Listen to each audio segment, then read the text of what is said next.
Olá, hoje eu vou falar sobre a Nikon DF. A Nikon DF foi lançada em 2013. Ela é uma Nikon total digital, né? Esse DF é de Digital Fusion, que ele tem esse visual retrô. Foi muito falado na época do lançamento, a Nikon fez muito mistério sobre o lançamento dela e criou muitas expectativas. E quando foi lançado decepcionou um pouco. Primeiro porque ela não filmava, né? Ela não filma, e apesar de que na época, em 2013, o vídeo nas câmeras digitais não era uma coisa tão comum assim, né? Já era obviamente já existia uma perspectiva de que no futuro todas as câmeras fariam isso, né? Mas a Nikon quis colocar essa câmera fotográfica como uma câmera fotográfica, e não como uma câmera híbrida, né? E eu particularmente não vejo problema nisso. Ela era uma câmera com foco em fotografia pura, como ele chamava, né? Aquela fotografia que você bota no tripé, faz com calma, ou mesmo assim o tripé você fica ali, mexe nos controles manuais, fica meia hora para fazer aquela foto e tal. Então, nesse sentido, não é um problema a câmera não ter vídeo, né? Esses controles manuais que ela tem são controles estilo padrão aí que a gente tinha na década de 70, né? Aliás, a câmera toda padrão do que a gente tinha na década de 70, com exceção desse gripzinho aqui, dessa pegada que ajuda um pouquinho na ergonomia, né? Em relação às que a gente tinha na época, que eram totalmente retas, mas apesar disso ela não tem uma ergonomia muito boa. Ela tem um sensor que na época era da câmera top da Nikon, que era a Nikon D4, né? Ela usa o mesmo sensor do D4. E aí eu acho que começaram os erros da Nikon, porque quando a Nikon lançou a D3, foi um grande sucesso. Ela, mais ou menos um ano depois, lançou a D700, que tinha as especificações basicamente muito parecidas com a D3 e custava metade do preço. Esse lançamento da D700, a D700 vendeu muito, mas matou a D3, né? Porque normalmente só fazia sentido a D3 para quem fosse maltratar muito a câmera, tem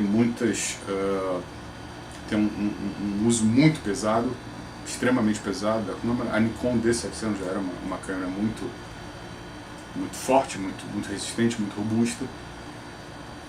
Então, apesar disso, a Nikon, eu acho que vinculou essa perda de mercado, né, com a D3 ao sensor, talvez. E ela lançou isso aqui com o mesmo sensor da D700, da D4. E aí, talvez por esse motivo, ela ficou com receio de perder novamente o mercado da D4 na época para DF. Mas foi mais um erro de julgamento da Nikon, porque uma coisa não tem nada a ver com a outra. A Nikon D700 ela era muito parecida em quase todos os sentidos com a D3, e essa aqui não tem nada a ver, a não ser o sensor, com a D4. E aí, talvez por conta desse receio, né, de perder essa parcela da receita, né, das vendas de mercado, ela começou a capar muito essa câmera. E além de capar essa câmera, que não seria um problema se ela, tendo as características dela diminuídas, se o preço fosse compatível com isso, ela colocou um preço alto. Um preço que na época, salvo engano, era até um pouquinho maior do que a D800, que era a segunda câmera mais cara da Nikon depois da D4. Então você tinha a D4, aí custava em torno de $6.000, e 5.500, 6.000, e você tinha a D800 que custava em torno de $3.000 ou $3.200, uma coisa assim. Essa aqui, se não me engano, ela custava uns $100 a mais do que a D800. Só que ela tem uma performance, ela tem as características, ela tem as especificações muito mais próximas da D600 do que da D800. E a D600 custava, na época, era a DSLR full frame mais barata do mercado, custava $2.000. Então você tinha uma D600 por $2.000, uma D800 por $3.000, $3.200. Você tinha essa daqui que tinha características próximas a D600 por $3.200, $3.300. Que do ponto de vista racional, não fazia o menor sentido. A Nikon sempre soube que isso aqui era uma câmera de nicho, né? Que ela não ia vender muito. Mas ela fez mais uma das suas besteiras e fez com que ela vendesse muito menos do que ela poderia vender. Se a gente pensar em termos de nicho, a gente tem a Fuji, por exemplo, X100, que sempre foi uma câmera de nicho, né? Até mais de nicho do que essa, porque ela tem uma lente fixa que você não pode trocar, e ela vendeu muito bem, apesar de não ser barata, né? Mas ainda assim é muito mais barata, ela custa em torno de $1.000 e poucos, se não me engano, essa aqui custava 3.000. Então uma câmera de 3.200, 3.300 dólares, que tem as características de uma câmera de 2.000, poucas pessoas são loucas o suficiente para pagar mais caro por uma câmera que vale 2.000 só por causa do visual retro dela. Apesar de eu achar ela linda, esse não foi o único motivo que eu comprei ela. Eu comprei ela, talvez o principal motivo é porque ela tinha 16 megapixels. E na época as câmeras já estavam começando a ficar com muitos pixels, a gente tinha a D600 com 24 megapixels e a D800 com 36 megapixels. E eu não precisava de tantos pixels assim, eu não queria ocupar espaço no meu HD, não queria ter que trocar o computador, porque o processador não dá conta de tratar uma foto com tantos pixels, etc. Na época eu pensava assim, acho que eu pensava de forma correta, mas depois de um tempo eu comecei a vender umas fotos e os 16 megapixels começaram a ser pouco, né? Então aí eu acabei tendo que comprar uma câmera com mais pixels.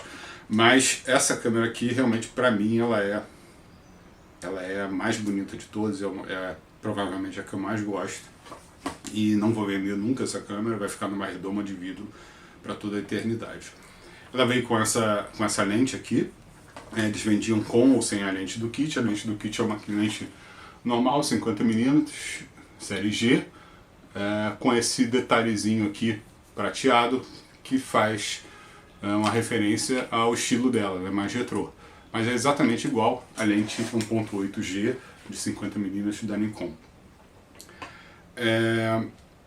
Bom, ela tem esses 16 megapixels, como eu mencionei, né, é o mesmo sensor da D4, com as mesmas características de alto ISO, né, que na época ela era o melhor ISO que existia, né, no mercado. A D4 era melhor, essa aqui foi lançada pelos testes do DxO, ela foi um pouquinho melhor do que a D4, mas provavelmente isso é uma questão de variação de unidade para unidade, porque são os dois sensores iguais, usam o mesmo processador, usam o mesmo sistema, não faz muito sentido ela ser melhor, até porque a diferença era bem pequena. Mas ela estava junto com a D4, sim, ela era que tinha ISO mais alto de melhor qualidade na época. Ela faz 5,5 no máximo, né? 5,5 fotos por segundo, que disseram que era pouco. Eu realmente isso não me incomoda. Na maioria das vezes que eu vou fazer fotos em sequência, né, que eu ligo o motor drive, eu faço em 3 fotos por segundo. Raramente eu passo de 5, muito raro mesmo. Então, acho que o pessoal tem uma tara por 30 fotos por segundo, 50 fotos por segundo, parece que está filmando, né? Enfim, haja espaço no HD, haja espaço no cartão de memória, haja poder de processamento, na maioria das vezes sem necessidade. Faz 5,5 fotos por segundo. Ela tem um buffer muito bom. Ela tem um buffer de 29 fotos, se você for fazer em 14 bits com compressão sem perdas, e 37 fotos se for fazer em 12 bits com compressão sem perdas. Hoje em dia ainda é um número razoável. Ela era que tinha o segundo melhor buffer depois da D4. Realmente, se você tiver um cartão rápido, ela acompanha muito bem. E aí tem um problema que é o sistema de foco. O sistema de foco dela é o mesmo da D600 e D610, que é suficiente para aquela tal foto com calma, pensando, que a Nikon disse que essa câmera foi pensada, né? Programada, projetada. E nesse sentido realmente ela vai bem. Se você não quiser fazer fotos de esportes, ou se você não quiser fazer foco, alto foco, uma cena muito escura, ela vai bem, não fica realmente devendo. Mas entra na questão de posicionamento de preço da Nikon. Ela tinha o mesmo sistema de foco de uma câmera que custava $2.000, ou até a D7000, que era uma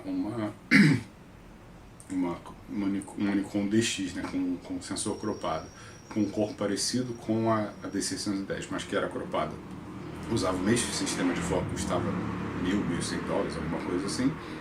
No entanto, ela custava mais cara do que a segunda mais top da Nikon. Então, esse posicionamento de preço da Nikon, que foi um erro grosseiro, na minha opinião, na opinião de quase todo mundo, matou um mercado que poderia ser bom dessa câmera. Tanto poderia ser um mercado bom, tem a questão da prova, né, de que poderia ser um mercado bom a Fuji X100 e as outras Fuji também, que todas têm um visual retrô e vendem bem. A gente tem atualmente a mirrorless da Nikon, a ZFC, que do ponto de vista de preço ela está bem posicionada no mercado. Ela é basicamente igual à Nikon Z50, que é uma mirrorless cropada também, que custa, salvo engano, $1.000, enquanto a ZFC, que tem o visual mais bonitinho, custa $1.100. Ok, é um pouquinho mais caro, né? Você paga um pouquinho mais por aquele visual diferente. Poderia talvez custar uns $1.200 no máximo, mas não $2.000 ou $1.800. Então, a questão de posicionamento de preço matou essa câmera. Acho ela uma câmera boa pelo que ela se propõe, só realmente não vale o custo o valor que foi cobrado. Continuando, a ocular dela é o mesmo sistema da Nikon D4 e D800, só não tem aquela travazinha para você fechar a ocular se você quiser fazer uma foto de longa exposição para não correr o risco de entrar luz, né? Ela usa uma bateria da Nikon D5000, da série, né, D5000, D3000, que é uma bateria, vamos combinar, bem sem vergonha para uma câmera desse valor.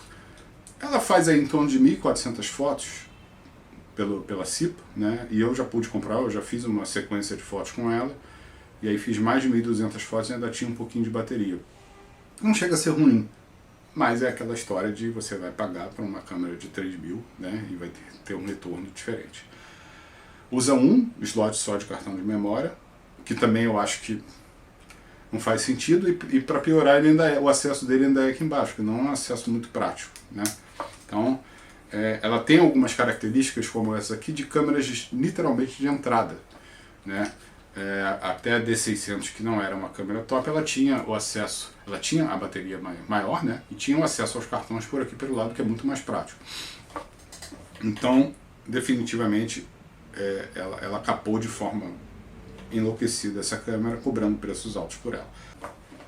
Mas ela é uma câmera ruim? Não, ela não é uma câmera ruim. Ela é uma câmera ruim se você comparar com o preço que ele cobrar. Hoje no mercado de usados, você consegue comprar ela por um preço um pouco mais justo. Lembrando que, obviamente, você não vai comprar uma câmera como essa, que tem uma ergonomia mais ou menos, que tem uma limitação aqui do cartão de memória, que não tem 2 cartões de memória, que tem uma limitação na bateria, que tem umas coisas. Você não vai comprar isso para ficar fotografando esporte. Não faz sentido nenhum, né? Eu vi algumas pessoas falando assim, ela é isso, eu comprei, me arrependi. Não sei o que. Você tem que estudar o equipamento que você vai comprar antes de comprar, né? Algumas coisas a gente até não consegue ver nas especificações, mas a maioria das coisas você consegue ver, né? Então você tem que entender qual é o mercado que ela se destina, para que ela serve. Uma vez entendido isso, ela atende bem as suas expectativas, se você tiver as expectativas corretas. Ela não vale o preço que foi cobrado, ok, mas o equipamento em si é bom. Hoje em dia você compra no mercado usado por um preço razoável. Se esse estilo te agrada, se você tem a intenção de fazer as fotos com calma, né, se você gosta de usar lentes antigas, é uma coisa importante.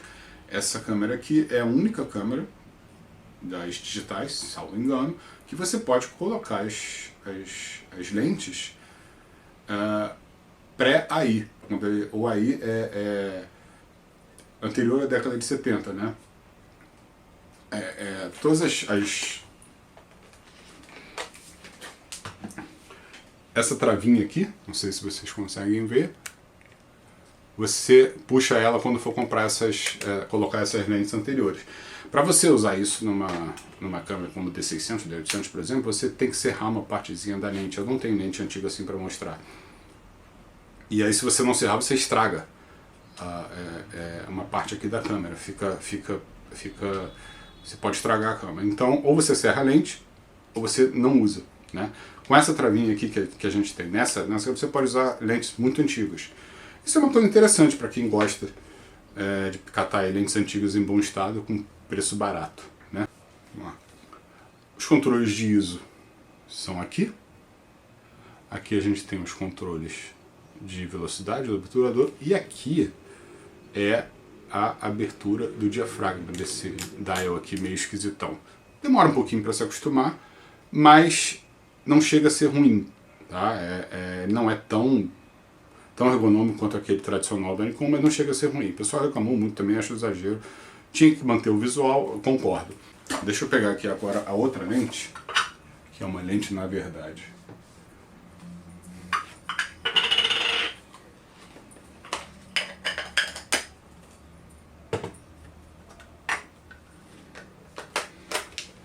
Bom, essa aqui é a lente série D da Nikon. Ela não tem motor de foco, ela funciona, essa aqui funciona em várias outras câmeras também, né? E a questão interessante é a seguinte: essa câmera aqui também tem a possibilidade, você mexendo via menu, de você alterar o diafragma diretamente na lente, como era feito lá na década de 70.